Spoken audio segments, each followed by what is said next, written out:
What's up guys? Today we're gonna take a look at the Mari shaders and we start right now.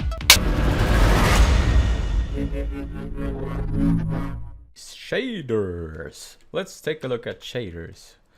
So to have shaders we have to have some kind of light, because otherwise it doesn't make any sense to look at a shader.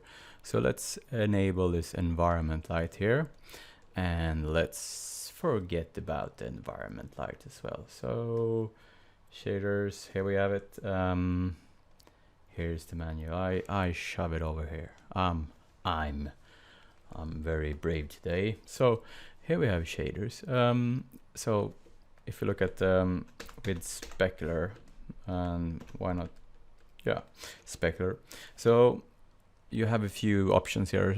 So current channel, it has a shader. So I mean, you can set the diffuse amount, specular. So this is the default, and roughness is, you don't really have any options here other than just dialing this. You can't map anything. But anyway, it can be good. And if you have F1, then it obviously flat shaded. F2, diffuse. F3, you get specular. When we look at shaders in general, let's delete this one. Then we have this plus sign here. And here you can take different shaders. I'm not gonna go through all of them. I'm gonna look at the AI standard. And later on I'm gonna do a layered example. So let's take a look at the AI standard now. That's the Arnold standard, and here you have a shader. So what you have to do is either input values here. This is like the shading values that you would expect in a shader. And if you see, if I hit the F3, I don't get any specular contribution whatsoever, and that's because if I look in the specular tab here, you see the specular weight is set to 0. So if I crank this up, we start to see something, and yeah, it looks kind of diffuse. That's because my specular roughness was pretty high, so I dial it down. And now you can see it starts to behave like something specular, shiny. Let's take Fresnel. If we enable Fresnel, for example, then you have these reflections at normal. So if you put this up, it's gonna behave, yeah, like a mirror type thing. So yeah, that's the basic of shaders as we can see it here, but you obviously have all of those inputs. So here you can start to add channels. So let's make a few channels. Let's go here, add it there.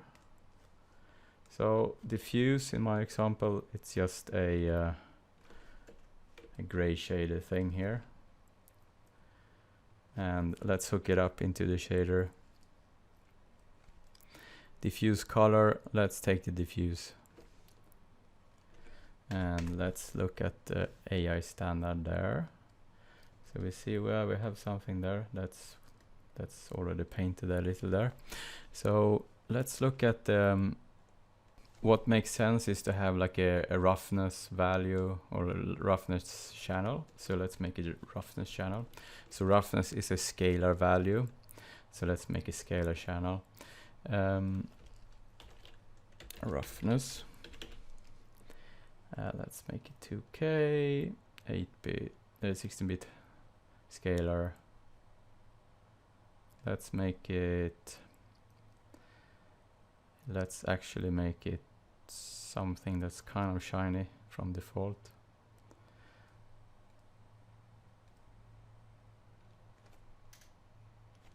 And then we have a roughness channel. So in the, let's look here. So the specular roughness, right now it's just driven by the slider. I want to hook this specular roughness up to the channel instead. So roughness. So there we go. So now it's overridden by that channel. So even if I do something here, it's not gonna do anything because it's overridden by the channel, and that's what we want. So what happens now? Let's dial this reflections normal up. So let's take an image and start to paint something. Let's take this one, and there we go. And let's make it a little smaller. In the roughness channel, I want to have make a new layer.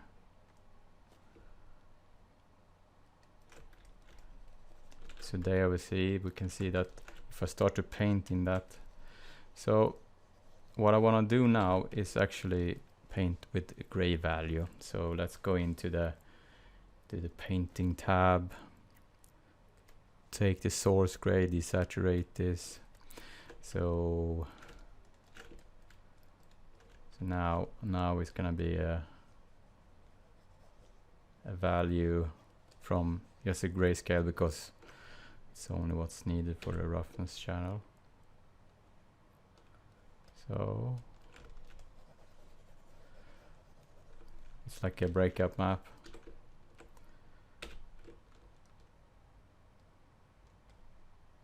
Here we see, so now we have a different roughness. If I go and you can see the mirror kind of thing there. If I would take like a scuff brush or something, this scuff, and paint with another value, maybe take something that's kind of and very low opacity.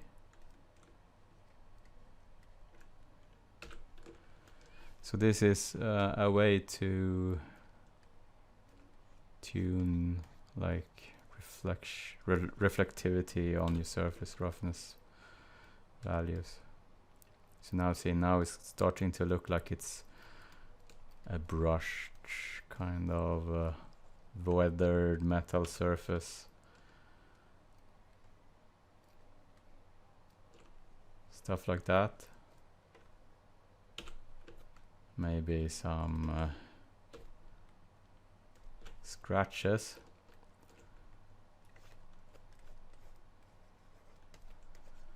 And maybe make them actually shiny so we see them.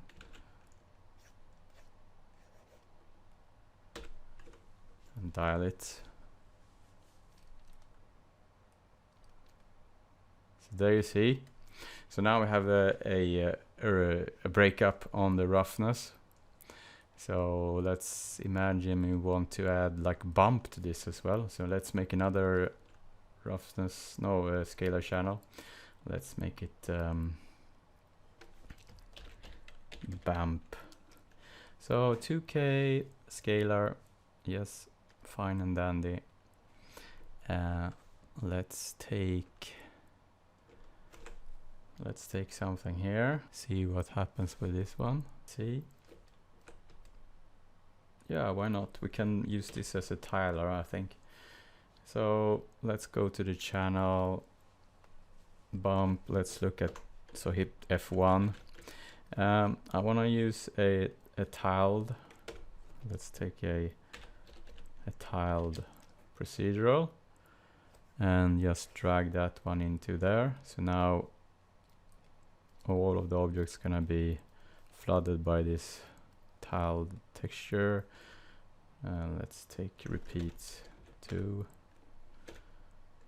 and oops 2. So I want to use this channel as a breakup. So if I disable the color management, this is what the scalar image look like. So okay, let's go back to the shader. Let's close this one, and so in the bump map, let's take the bump channel.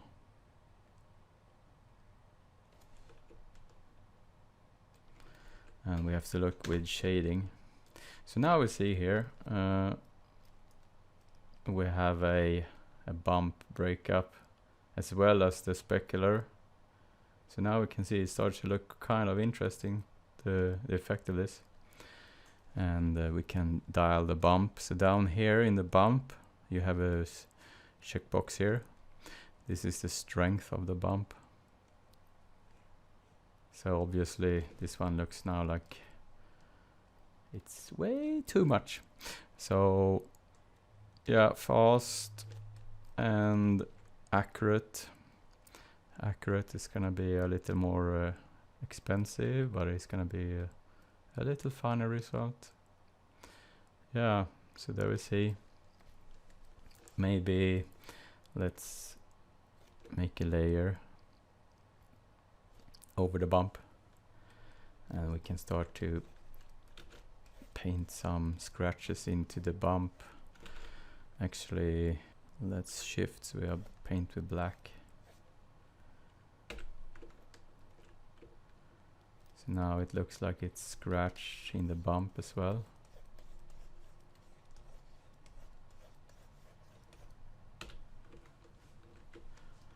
Yeah, you get a drift. So now, yeah, that's a way to use shaders to preview. It's easier to preview the actual result. Obviously, you have to take this with a grain of salt. It's never gonna be exactly as when it's rendered, because you don't really have like reflections, and the roughness value sometimes is not 100% the same as when you offline render. So you will probably have to do some tests back and forth and see what discrepancies you will have from whatever renderer you're using. Obviously you have a lot more here to go through. I'm not going to go through all of them in this tutorial, but you can map a lot of different techniques here with channels. I usually map diffuse, specular roughness, bump to preview my stuff. I'm gonna step this one step forward and make a layered shader as well in the next tutorial. So see you in the layered shader tutorial next.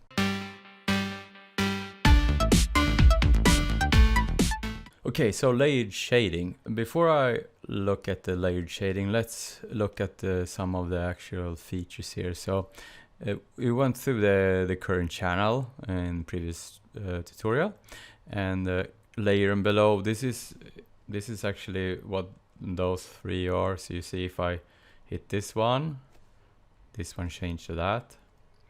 This one layer and below. So this is the shortcuts, and that's why I really didn't mention them. So the one that I consider shaders is the one you create yourself, and this one is always gonna be there because they are up there.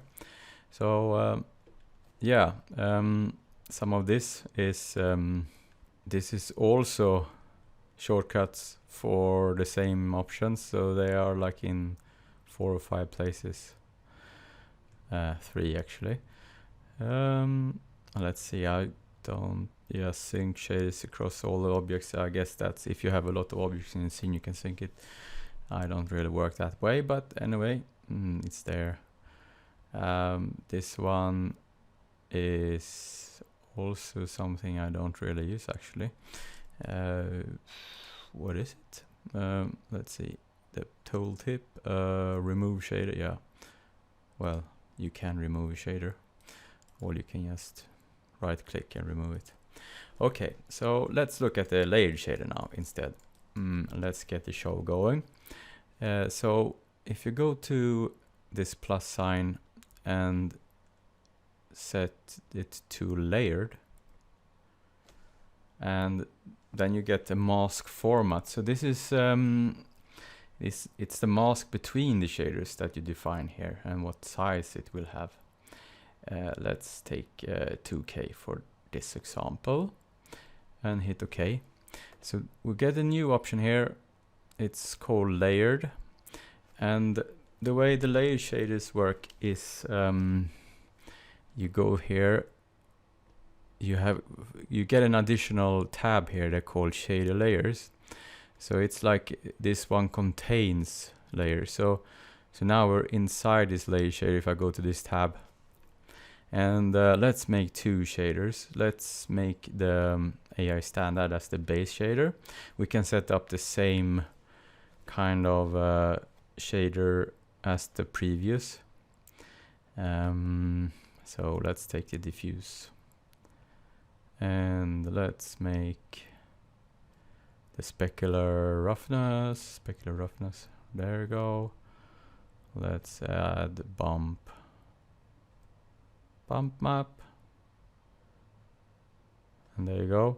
So let's enable specular. So now we're back. We're kind of back. And the reflections at normal. So now we have something. Now we're back, kind of. So this is the base. So now if you would think about like a layered shader, you would stack one on top. So this is where you can hit the plus sign again and take another AI standard. So now this one is like flooding the on top of the other. So let's rename this Army Green, and let's make a like a Army Green color here. So in the diffuse color now, I'm not gonna plug any colors into this, any channels. I'm just gonna make it a procedural one. Let's take something like that. Army Green. Let's make it more like an olive shading, and some specular with a fairly high roughness. So now we're like, it's like a tank shader thing going on here. So, you know, remember I said when I created this, it asked me about the layered. So this is where you can hit this one. So this one is similar to, like, you know, making a layer mask, but instead of masking the textures, you mask the actual shading. So let's take a hard surface metal and start to reveal paint here. Let's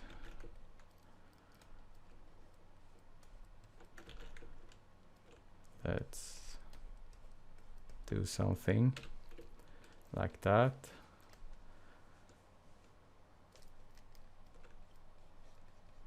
Let's pretend it's some kind of damage on the corner here. Let's take a scuff brush and start to eat away some of this. Make some scratches. Maybe take actually some texture here. Take this one.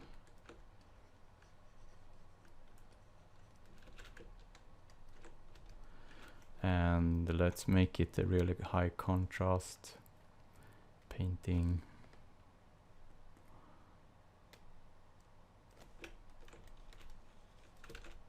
And I want to paint with luminance.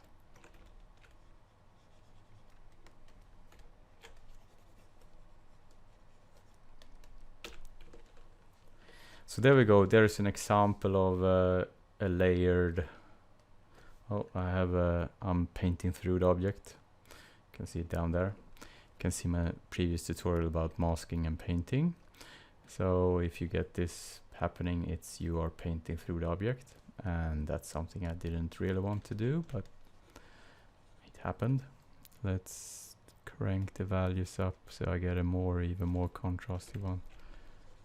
And let's take a brush, a little more obvious, flow linear. And why not repeat it as well, so I get repeating going.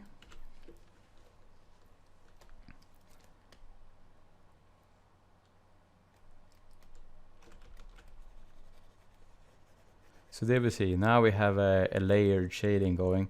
So we have this, if I go back to the shader and hide this one now, we have this army green shader on top of the AI standard. So now if I dial this down, the slider is similar to dialing down a layer in regular painting, but now it's on the shader basis. So now we see here, and if I would take this one now and reveal something about that. Let's take a stencil or something.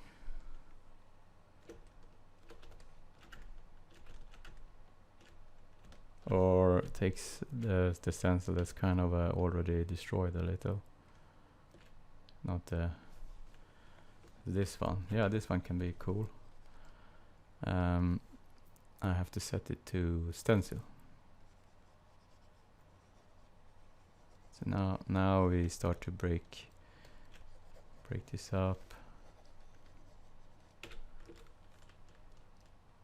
Yeah, you get a drift. So now it looks like it's crackulated paint on top of some kind of metal surface. And it's all driven by that mask now. And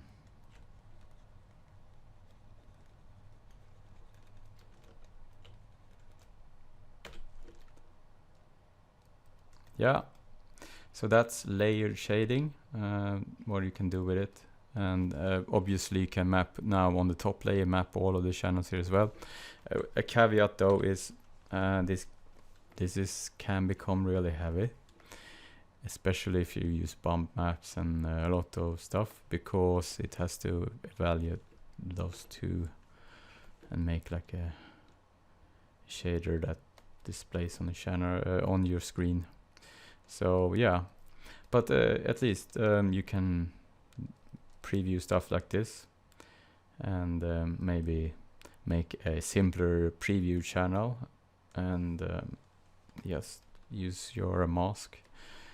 And you can obviously convert this painted mask to, so layer mask, make mask stack. So this is similar to making a mask stack in any regular painting. So now you can start to, if I would say cloud, the cloud will now also break up the whole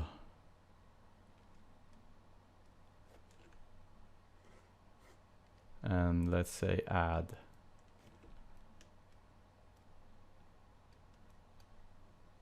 Or no, not add, I will say multiply. And that will multiply. So now the cloud, yeah, it's breaking up the result.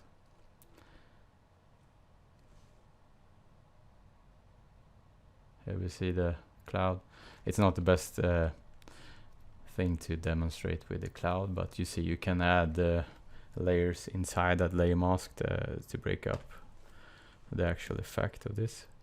So yeah, that was shading and layered shading. And if you like this, consider subscribing to my blog or my YouTube channel. Double click that like button and make sure to hit a notification in my YouTube channel, because then you will get notified when I put new stuff up on the channel for you. And see you in the next one. Bye bye.